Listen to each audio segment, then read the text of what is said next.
ሊቨርፑሎች በደጋፊያቸው ፊት በአንፊልድ ከቼልሲ ጋር አቻ በሆነ ውጤት ተለያይቷል። ውድ ቻናላችን ቤተሰቦች እንኳን ወደ ቻናላችን በደህና መጣችሁ። 8 ሰዓት ተኩል ላይ በጀመረው የእንግሊዝ ፕሪሚየር ሊግ የ36ኛ ሳምንት መርሃ ግብር ጨዋታ ሊቨርፑል በአንፊልድ ከቼልሲ ጋር አንድ አቻ በሆነ ውጤት ማጠናቀቅ ችሏል። የዚህንም ጨዋታ ማች ሪያክሽን ይዤላችሁ መጥቻለሁ። እስከ መጨረሻው ደቂቃ ድረስ አብራችሁ ቆይታችሁ እንድትከታተሉት ያላችሁን ሀሳብ አስተያየትም ኮሜንት ሴክሽን ላይ በመጻፍ እንድታሳውቁኝ፣ ሰብስክራይብ፣ ላይክ፣ ሼር ያደረጋችሁም የቻናሉ ቤተሰብ እንድትሆኑም በአክብሮት ጠይቃለሁ። አሁን በቀጥታ ወደ ማች ሪያክሽኑ የምንገባ ይሆናል። አብራችሁን ቆዩ። በዚህ ጨዋታ ላይ ሊቨርፑሎች ነበሩ 6ኛው ደቂቃ ላይ ራያን ግራቨንበርክ ባስቆጠራት ግብ መምራት ችለው የነበሩ ነገር ግን መሪነታቸውን ማስጠበቅ ሳይችሉ ቀርተው 35ኛው ደቂቃ ላይ ኤንዞ ፈርናንዴዝ ባስቆጠራት ግብ አቻ በሆነ ውጤት ሊለያዩ ይችላል። ይህም ያቻ ውጤት አንድ ነጥብ ከ6 ጨዋታዎች በኋላ ያስመዘገቡት ነጥብ ሆኖ ተመዝግቦላቸዋል። ያለፉትን 6 ጨዋታዎች ምንም አይነት ድል ማስመዝገብ አልቻሉም። ይህም ብቻም ሳይሆን አንድ ግብ ብቻም ነበረ ማስቆጠር የቻሉት። እንደዛም ቢሆንም ግን አንፊልድ ድረስ በመሄድ ከሊቨርፑል ጋር አቻ በሆነ ውጤት ሊያጠናቀቁ ይችላል። ይህም የሚያሳዩ ደግሞ ሊቨርፑሎች አሁን ላይ ያሉበትን ወቅታዊ አቋምን ነው። ምክንያቱም በዚህ ሰዓት ላይ ሊቨርፑሎች ከቼልሲ የተሻሉ ቡድን የነበሩት ቢያንስ እንደ ቼልሲ ያለፉትን 6 ተከታታይ ጨዋታዎች ሽንፈት አላስተናገዱም። እንደዛም ቢሆንም ግን አሁን ያሉበት ወቅታዊ አቋም ከቼልሲ እንደማይሻል በዚህ ጨዋታ ላይ በደንብ መመልከት ችለናል። አሰልጣኙም ከዚህ በኋላ በስራው ራሱ መቆየት የለበትም። እንዴት እስካሁን ድረስ ኤፍኤስጂዎች እንደታገሱት ራሱ እርግጠኛ አይደሉም። በእርግጥ ከዚህ ቀደም በተደጋጋሚ እንደተናገር ነው ያኔ በ12 ጨዋታዎች ውስጥ 9 ሽንፈቶችን ባስተናገደበት ሰዓት እንደዚሁም ደግሞ በኖቲንጋም ፎረስትና በፒኤስቪ ተከታታይ ሽንፈቶችን ባስተናገደበት ሰዓት ነበር ከስራው መሰናበት የነበረበት። ነገር ግን ኤፍኤስጂዎች እስካሁን ድረስ ሊያቆዩት ይችላል። እንደዛም ቢሆንም ግን ከዛ ጊዜ በኋላ ባደረጋቸው ጨዋታዎች ላይ ቡድኑ ምንም አይነት መሻሻልን እየተመለከትንበት አይደለም የምንገኘው። አሰልጣኙ ምን መስራት እንደፈለገ ራሱ የሚያውቅ አይመስለኝም። ቡድኑ ላይ ምንም አይነት ተጽዕኖም እየፈጠረ አይደለም የሚገኘው። ምናልባት አሰልጣኙ ባይኖር እንኳን ራሱ ተጫዋቾቹ ብቻቸውን ያለ አሰልጣኝ ይህንን የመሰለ መጮት የሚያቅታቸው አይመስለኝም። በዚህ ጨዋታ ላይ የተመለከትነው ያንን ነገር ነው። ምክንያቱም ጨዋታውን እንዳጠቃላይ ከተመለከተ ሊቨርፑሎች ጥሩ አጀማመርን ጀምረው ነበረ። ቢያንስ በ6 ደቂቃ ውስጥ ጎል አስቆጥረው ነበረ። ነገር ግን ከዛ በኋላ ያደረጉትን እንቅስቃሴ ስንመለከት ግን በጣም አስከፊ የሚባል ነው የነበረው። በተለይ የመጀመሪያውን አጋማሽ ላይ ከ8ኛው ደቂቃ ጀምሮ ቼልሲዎች በጣም ከፍተኛ ብልጫን ማሳየት ይችላል። በተደጋጋሚም ወደ ሊቨርፑል የግብ ክልልም ሲደርሱ መመልከት ይችላል። ይበልጥ የሚያበሳጨው አሰልጣኙም እንዲወቀሱ የሚያደርጋቸው ደግሞ ቼልሲዎች የሚያጠቁበት መንገድ ተመሳሳይ ነው የነበረው። ብዙ ጊዜ ረዣዥም ኳሶችን ከተከላካዮች ጀርባ ይጥላሉ። በዛ ሰዓት ደግሞ ኩኩሬላ እየሮጠ ያንን ኳስ ለመጠቀም ጥረት ሲያደርግ ነው የተመለከትነው። ይህንንም ደግሞ አንድ ጊዜ ብቻ አይደለም ከ2 ከ3 ጊዜ በላይም በተደጋጋሚ ሲተገብረው የተመለከትነው ነገር ነው። በተለይ ደግሞ የመጀመሪያው አጋማሽ ላይ በተደጋጋሚ ጥሩ የሚባሉ እድሎችን ኩኩሬላ ሲያገኝ ተመልክተናል። በተለይ ደግሞ 27ኛው ደቂቃ ላይ እንደዚሁም 30ኛው ደቂቃ ላይ ኩኩሬላ ጥሩ የሚባል እድልን ማግኘት ችሎ ነበር። ከዛም በፊትም ግን 8ኛው ደቂቃ ላይ 19ኛው ደቂቃ ላይ እንደዚሁም ደግሞ ከዛ በኋላ 38ኛው ደቂቃ ላይም ጥሩ የሚባሉ እድሎች ሲያገኙ መመልከት እችለናል። ሊቨርፑሎች ግን ያችን ግብ ካስቆጠሩ በኋላ ወደ ቼልሲ የግብ ክልል መድረስ ራሱ ሲቸግራቸው ተመልክተናል። ኳሱንም መቆጣጠርም ሲቸግራቸው ተመልክተናል። በተለይ ደግሞ ደብል ፒቮት ላይ የነበሩት ራያን ግራቨንበርክና አሌክሲስ ማካሊስተር ኳሱን ለመቀበልም ይሆን ኳሱን ይዞ ድሪብል እያደረጉ ለመሄድም ኳሱን ኮንትሮል ለማድረግ ራሱ ሲቸገሩ ተመልክተናል። በተለይ ሊቨርፑሎች ከኋላ ኳሱን መስርተው ለመውጣት ጥረት በሚያደርጉበት ሰዓት አሌክሲስ ማካሊስተርና ራያን ግራቨንበርክ ራሳቸውን ነፃ ማድረግ ራሱ ሲቸግራቸው ተመልክተናልና በዚህ ጨዋታ ላይ ሊቨርፑሎች በተደጋጋሚ ሲያደርጉ የነበሩት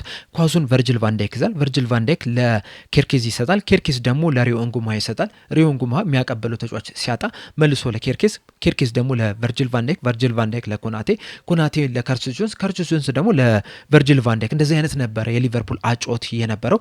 ተጫዋቾች ራሳቸውን ነፃ ማድረግ ሲቸግራቸው ተመልክተናል። ለዚህም ደግሞ ቼልሲዎች ይዘውት የገቡትን ታክቲክ ልናደንቅ ይገባል። ምክንያቱም ቼልሲዎች ከኳስ ውጪ በሚከላከሉበት ሰዓት 5-4-1 ሆኖ ነበር ሲከላከሉ የተመለከትናቸው። እንደዚሁም ፕረስ በሚያደርጉበት ሰዓት ደግሞ 1-1 ነበረ ማርክ ሲያደርጉ የተመለከትናቸው። ሰው በሰው ነበር ሲይዙ የተመለከትናቸው። የሊቨርፑል ተጫዋቾች ደግሞ ይህንን 1-1 ማርኪንግን ማለፍ ሲቸግራቸው ተመልክተናል። ራሳቸውን ነፃ ማድረግም ሲቸግራቸው ተመልክተናል። ወደፊትም መሄድም በጣም ከብዷቸውን የተመለከትነው። እንደዚሁም ፊት ለፊት መስመር ላይ የነበሩት በተለይ ደግሞ ጀረሚ ፍሪምፖንግና ኮዲ ጋክፖ የመጀመሪያው አጋማሽ ላይ ምንም አይነት ስራ መስራት አልቻሉም። እንደውም ኮዲ ጋክፖ ከሰራው ጥቅም ይልቅ የሰራው ጉዳት ነው የሚበልጠው። ምክንያቱም 35ኛው ደቂቃ ላይ ኤንዞ ፈርናንዴዝ ያስቆጠራትን ግብ ስንመለከት ከቆመ ኳስ ነው የነበረው። እናም ኮዲ ጋክፖ ፊት ለፊት ላይ ነው የነበረው። ነገር ግን ፎፋና ከኋላ መጥቶ ኮዲ ጋክፖን ገፍቶት ለኳሷ ክፍተት እንዲፈጠር አድርጎበታል። የዛኔ ኮዲ ጋክፖ ራሱን ጠንካራ አድርጎ በቀላሉ እንዳይገፋ ማድረግ ይገባው ነበር። ነገር ግን ያንን ሳያደርግ ቀርቶ ኳሷ ወደ ግብነት ልትቀየር እችላለች። ይቺም የተቆጠረችው ግብ ለሊቨርፑል 18ኛው ከቆሙ ኳሶች የተቆጠረች ግብ ሆና ተመዝግባለች። ይህም ደግሞ በሊቨርፑል ታሪክ በአንድ ሲዝን የተቆጠረባቸው ከፍተኛ የቆሙ ኳስ እንዲሆን አድርጎታልና ምን ያህል በጣም አስከፊ የሚባል የውድድር ዘመንን እያሳለፉ እንደሆነ የሚያሳይ ስታት ነው። ከዛ በተጨማሪም ግን ኮዲ ጋክፖ ምንም አይነት እንቅስቃሴን ሳያደርግ መውጣት የቻለበት አጋጣሚ ተፈጥሯል። በተለይ ደግሞ የመጀመሪያው አጋማሽ ላይ ኳስ ማግኘትም ሲቸግረው ተመልክተናል። አንደኛም በራሱ ጥፋት ነው፣ ሁለተኛም ግን የቡድኑ ታክቲክም ጭምር ኳስ እንዳያገኝ አድርጎታል። ምክንያቱም ሊቨርፑሎች ወደፊት መሄድም ሲቸግራቸው ተመልክተናል። የቼልሲን የመሀል አጥረን ማለፍ ተቸግረው ተመልክተናልና ብዙ እድሎችን አልፈጠሩም። በዛ ምክንያትም ጋክፖ ብዙ ኳሶችን ሳይነካ መውጣት ችሏል። በተቃራኒው ደግሞ ሊቨርፑሎች በጣም ክፍት ነው የነበሩት። ቼልሲዎች በቀላሉ የሊቨርፑልን መሀል ሜዳ ሲያልፉ መመልከት ችለናል። በተለይ ደግሞ ራያን ግራቨንበርክና አሌክሲስ ማካሊስተር ኳስ መቀማት ራሱ ሲከብዳቸው ተመልክተናል። በተለይ የመጀመሪያው አጋማሽ ላይ። ሁለተኛው አጋማሽ ላይ ማካሊስተር የተሻለ ተንቀሳቅሷል። ራያን ግራቨንበርክ ግን ሁለተኛው አጋማሽ ላይ ጭምር ኳስ መንጠቅ ሲቸግረው ተመልክተናል። ዶሚኒክ ሶብዝ ላይ እንደሌላው ጊዜ ጨዋታው ላይ ተጽዕኖ መፍጠርም ሲቸግረው ተመልክተናል። በጣም ብዙ ቦታዎች ላይ ሲቅበዘበዝ ነው የተመለከት ነው። በዛሬው ጨዋታ ላይ ሲጀምር 10 ቁጥር ቦታ ላይ የተጫወተም አይመስለኝም። ይልቁንስ ሊቨርፑሎች በተለይ በሚያጠቁበት ሰዓት ከኳስ ጋር በሚጫወቱበት ሰዓት የ4-2-4 ፎርሜሽን ነበር ሲጠቀሙ የነበሩትና ሶብዝ ላይ ደግሞ ከአጥቂው አጠገብ ነበር ሲጫወት የተመለከት ነው። በመጀመሪያው አጋማሽ ላይም ሁለተኛው አጋማሽ ላይም አብዛኛውን ጊዜ ከአጥቂ አጠገብ ሆኖ ነበር ሲጫወት የተመለከት ነው። ያ ደግሞ የሊቨርፑል መሀል ሜዳው ላይ ክፍተት እንዲፈጥር ሆኗል።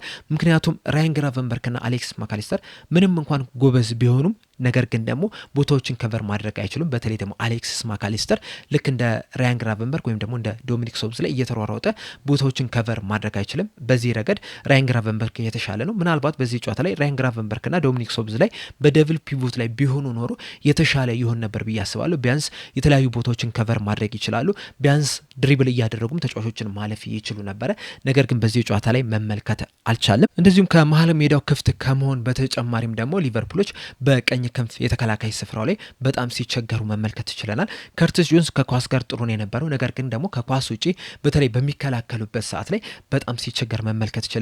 ለዚህም ደግሞ ኩኩሬላ የሰራው ስራ በጣም ከፍተኛ የሚባል ነው። ከተከላካዮች ጀርባ እየሮጠ የተለያዩ ኳሶችን ሲያገኝ መመልከት ይችላል። በተለይ ደግሞ በከርቲስ ጆንስና በኮናቴ መካከል የተፈጠረውን ክፍተት ለመጠቀም ጥረት ሲያደርግ ተመልክተናል። በተለይ የመጀመሪያው አጋማሽ ላይ በተደጋጋሚ እድሎችን ሲያገኝ ነው የነበረው። በእርግጥ ሁለተኛው አጋማሽ ላይ እንደ መጀመሪያው አጋማሽ ባይሆንም የተለያዩ እድሎችንም ሲፈጥር የተመለከትንበት ሁኔታ አለ። ይህንን መፍትሄ ለመስጠትም አሰልጣኝ አርነ ስሎት በጣም ዘግይተዋል። ምክንያቱም አንድ አሰልጣኝ ጎበዝ አሰልጣኝ ከሆነ የግድ እረፍት ሰዓትን መጠበቅ የለበትም ነገሮችን ለማስተካከል። አንድ ችግርን ከተመለከት ያንን ችግር ለመፍታት ወዲያውኑ ነው መወሰን መቻል ያለበት።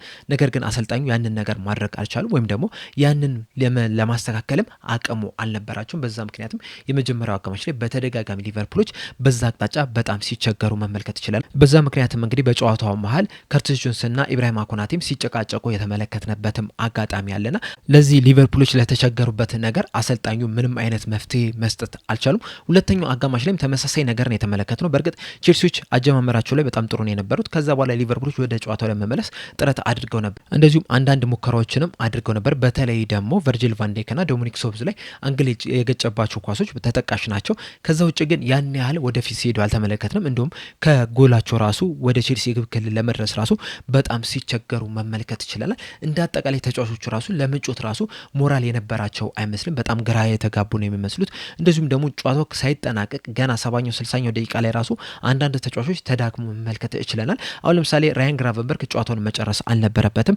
በተመሳሳይ መልኩ ጀረሚ ፍሪምፖንግም ጨዋታውን መጨረስ አልነበረበትም። እንደዚሁም ደግሞ ሪዮን ጎማ ራሱ ሊወጣ አይገባውም ነበር። ምክንያቱም በሊቨርፑል በኩል የተሻለ እንቅስቃሴ ሲያደርግ የነበረው ሪዮን ጎማ ነው። እንዲሁም የተቸገረው እሱ ሌሎች ተጫዋቾች ክፍተቶችን አለመፍጠራቸው፣ ቦታ አለመያዛቸውን እንጂ ምናልባትም ከዚህ የተሻለ የሚባል እንቅስቃሴን ማድረግ ይችል ነበር። በጨዋታው ላይ እንግዲህ አሲስት ማድረግም የቻለ ተጫዋች ነውና ከሌሎቹ ተጫዋቾች በሊቨርፑል ቤት ውስጥ ካሉት ተጫዋቾች የተሻለ እንቅስቃሴን ሲያደርግ የነበረ ተጫዋች ነው። ነገር ግን አሰልጣኙ እሱን ሊያስወጡት ይችላል። ኢብራሂማ ኮናቴንም ሊያስወጡት ይችላል። ነገር ግን ደግሞ ከርቲስ ጆንስ በቀኝ ፉልባክ ቦታ ላይ ሙሉ 90 ደቂቃ ሊጫወት ይችላል። ጀረሚ ፍሪምፖንግም በቀኝ ክንፍ አጥቂ ቦታ ላይ ሙሉ 90 ደቂቃ ሲጫወት መመልከት ይችላል። ነገር ግን አሰልጣኙ ያንን ነገር ማድረግ አልነበረበትም። ቢያንስ እንኳን ራሱ ከርቲስ ጆንሰን ወደ መሀል ሜዳ አስገብቶ ጆ ጎሜዝን በቀኝ ክንፍ ተከላካይ መስመር ላይ አድርጎ ሌሎች ነገሮችን ለመሞከር ጥረት ቢያደርግ የተሻለ ነው የነበረው። ምክንያቱም ከርቲስ ጆንስ ወደፊት በተለይ ደግሞ ሌት ራነሮችን እያደረገ ሲሄድ መመልከት ችለናል። ቻንሶችንም ክሬት ለማድረግም ጥረት ሲያደርግ የተመለከትንበትም አጋጣሚ አለና እነዚህን አጋጣሚዎችን ተመልክቶ አሰልጣኙ ውሳኔዎችን ሊያስተላልፍ ይገባው ነበረ። ከርቲስ ጆንሰን ወደ መሀል ማስገባት ነበረበት። ነገር ግን አሰልጣኙ ይህንን ነገር አላደረገም። በዚህ ሲዝን እንግዲህ ይህ አሰልጣኝ ስህተቶችን ሲሰራ ለመጀመሪያ ጊዜ አይደለም፣ ሙሉ ሲዝኑን የተለያዩ ስህተቶችን ሲሰሩ መመልከት እችለናል። ቡድኑም በአሰልጣኝ አርነ ስሎት ስር ምንም አይነት መሻሻልን አልተመለከትንበትም። ምንም አይነትም ተስፋም የተመለከትንበትም ቡድን አይደለምና እንደዚህ አይነት መጥፎ የሚባል እንቅስቃሴን እያደረጉ ለምን እስካሁን ድረስ ኤፍኤስጂዎች ከአሰልጣኙ አጠገብ እንደሆኑም እርግጠኛ አይደለሁም። በዚህ ጨዋታ ላይ እንኳን ራሱ ደጋፊዎቹ ሁለት ጊዜ ጨዋታ ሲያሰሙ መመልከት ይችላል። አንደኛው ሪዮን ጉማ ተቀይሮ ሲወጣ ነው። ሁለተኛው ደግሞ ጨዋታው ልክ እንደተጠናቀቀ ነው። ምክንያቱም ጨዋታው ሲጀመር የሊቨርፑል ደጋፊዎች ይህንን ጨዋታ እንደሚያሸንፉ ሙሉ እምነት ነበራቸው። በተለይ ደግሞ የቼልሲን ሰሞንኛ ብቃት ከተመለከትን እንደዚሁም ደግሞ 6ኛው ደቂቃ ላይም ሊቨርፑሎች የመጀመሪያ ጎላቸውን ማስቆጠሩን ተከትሎ እናሸንፋለን የሚል እምነት ነው የነበራቸው። ነገር ግን ከጎላ መቆጠር በኋላ ሊቨርፑሎች ያሳዩት እንቅስቃሴ ግን ደጋፊዎቹ የበለጠ እንዲበሳጩ ጩኸታቸውንም እንዲያሰሙ አስገድዷቸዋል። በተለይ ደግሞ ይበልጥ የሚያስገርመው ምንድነው ከዚህ ቀደም እንግዲህ አሰልጣኙ በየ3 ቀኑ እየተጫወትን ስለሆነ ምንፈልገውን አይነት እንቅስቃሴን እያደረግን አይደለም የምንገኘው፣ ተጫዋቾቹም እየተዳከሙብኝ ነው የሚል አስተያየትን ሰጥቶ ነበረ። ነገር ግን አሁን ላይ በሳምንት አንድ ጨዋታ ነው እየተጫወቱ የሚገኙት። እንደዛም ቢሆንም ግን ሙሉ 90 ደቂቃ መጮት እንደማይችሉ በደንብ እየተመለከተ ነው የምንገኘው። ለዚህም ደግሞ ተወቃሽና ተጠያቂ መሆን ያለባቸው አሰልጣኝ አርነ ስሎት ናቸው። ከዚህ በኋላም እንግዲህ ይህንን ነገር መፍትሄ ይሰጡታል ብዬ አላስብም፣ ያሻሽሉታል ብዬ አላስብም። መፍትሄው የሚሆነው ሊቨርፑሎች ከዚህ አሰልጣኝ ጋር መለያየት ብቻ ነው። ምክንያቱም ላለፉት ወራቶች ካሁን ያሻሽላል፣ በቀጣይ ጨዋታ ጥሩ ይሆናሉ ብለን ስንጠብቅ ነበረ። ነገር ግን እስካሁን ድረስ ምንም አይነት መሻሻሎችን እየተመለከተን አይደለም የምንገኘው በአሰልጣኝ አርነ ስሎት ስር። ተጫዋቾቹም እንግዲህ በአሰልጣኙ ላይ ያላቸው እምነት ራሱ ሙሉ ለሙሉ እየጠፋ ነው የሚመስለው። ለቡድኑም እየተጫወቱ አይደለም የሚገኙት፣ ለራሳቸውም እየተጫወቱ አይደለም የሚገኙት። እንደዚሁም ደግሞ ከአሰልጣኙ በተጨማሪም የስፖርቲንግ ዳይሬክተሩና ማይክል ኤድዋርድስም መጠየቅ መቻል አለባቸው። ምክንያቱም የመጡት ተጫዋቾች እንዳለ ከተመለከትናቸው ያን ያህል ግልጋሎትን እየሰጡ አይደለም የሚገኙት። በተለይ ደግሞ ጀረሚ ፍሪምፖንግን ከተመለከትን ሲመጣ ለትሬንት አሌክሳንደር አርኖልድ ምትክ ይሆናል፣ የሊቨርፑልን ማጥቃትም ያግዛል ተብሎ ነበረ የመጣው። እንደዚሁም ደግሞ ቀኝ ፉልባክ ቦታ ላይ መጮት ይችላል ተብሎ ነበረ።